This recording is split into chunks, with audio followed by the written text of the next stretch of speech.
গত পর্বে আমরা শিখেছিলাম কিভাবে ক্রোমাটিক স্কেল গঠন করতে হয়।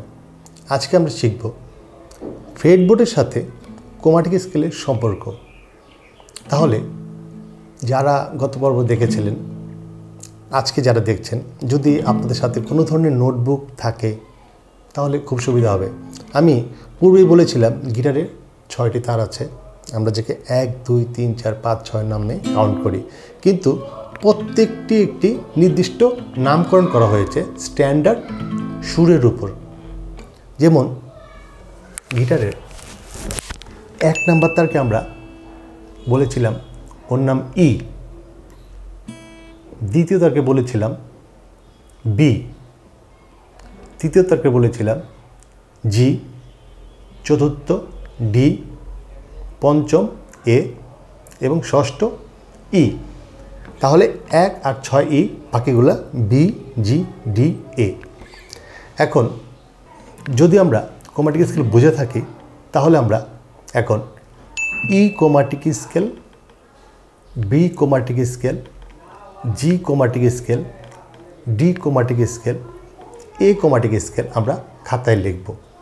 তাহলে লিখি, যদি ধরি আমরা ই ক্রোমাটিক স্কেল আমরা তৈরি করব, তাহলে কি হলো, ই এর পর কোনো শার্প এবং ফ্ল্যাট নেই, সঙ্গে সঙ্গে এফে চলে যাবে, এফের পর এফ শার্প বা জি ফ্ল্যাট, তারপর জি এ চলে যাবে, তারপর হচ্ছে জি শার্প বা এ ফ্ল্যাট, পরে এ চলে যাবে, পরে এ শার্প বা বি ফ্ল্যাট, বি এ চলে যাবে, বি এর পরে কোনো শার্প এবং ফ্ল্যাট থাকে না, তাই সরাসরি সি এ চলে যাবে, সি এর পর সি শার্প অথবা ডি ফ্ল্যাট, তারপর ডি এ চলে যাবে, ডি এর পর ডি শার্প অবলিক ই ফ্ল্যাট, পরে ই এ চলে যাবে। তার মানে ই থেকে ই এসে পড়লাম।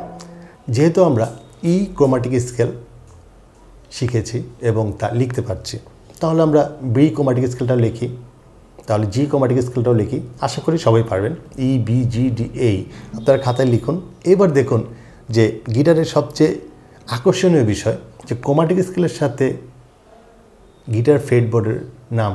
তাহলে 1 নাম্বার তারকার যদি বলি ই, ই বলতে বোঝায় যখন আমরা টোকা দেব তখন যে শব্দটা হবে সেটা ই সুরে বাঁধা, তার মানে ওপেন, কোনো কিছু না ধরে যখন বাজায় ই।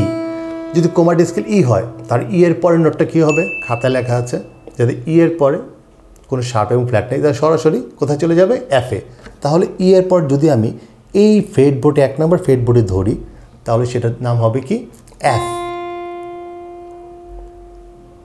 এর পরের নোটটা কী হবে, এফ শার্প অথবা জি ফ্ল্যাট, তাহলে তার পরের নোটটা হবে এফ শার্প অথবা জি ফ্ল্যাট। এখন বলছি এফ শার্প অথবা জি ফ্ল্যাট, যে কোনো একটা বলছি কেন, কারণ এই এফ শার্প বা জি ফ্ল্যাট, কারণ এটা হচ্ছে জি, তার আগের নোটটা হচ্ছে জি ফ্ল্যাট, আর এটা হচ্ছে এফ, তারপরটা হচ্ছে এফ শার্প।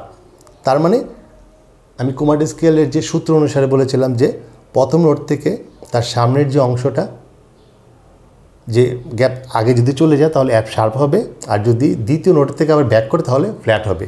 তাহলে আমি আবার পুনরায় বলছি, ওপেন ই, তারপর এফ, তারপর এফ শার্প অথবা জি ফ্ল্যাট, তারপর জি, তারপর জি শার্প অথবা এ ফ্ল্যাট, পরে এ, এইভাবে চলতেই থাকবে।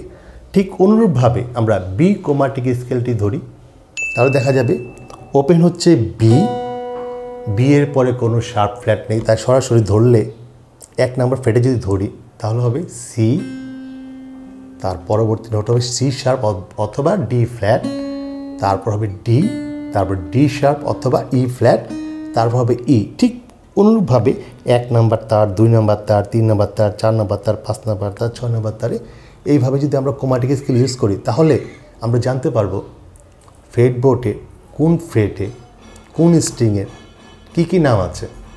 তাহলে আমরা এটা চেষ্টা করি। তাহলে আজকে আমরা শিখলাম কিভাবে ক্রোমাটিক স্কেল গঠন করে তার ফ্রেডবোর্ডে ইউজ করব।